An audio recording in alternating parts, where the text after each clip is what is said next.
आपणकर सेंटर नाम global globus technology Brahmapur हेले आपण एठी खाली लैपटॉप सर्विस तो दोस्त ना कौन दोस्त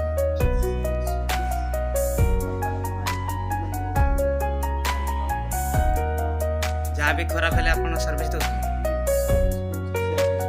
सेल आ सर्विस ने प्राय तो मोर एडी जतकी प्रॉब्लम अछि आपण घर ही आसे बहुत भलो फीडबैक पाइ छी हां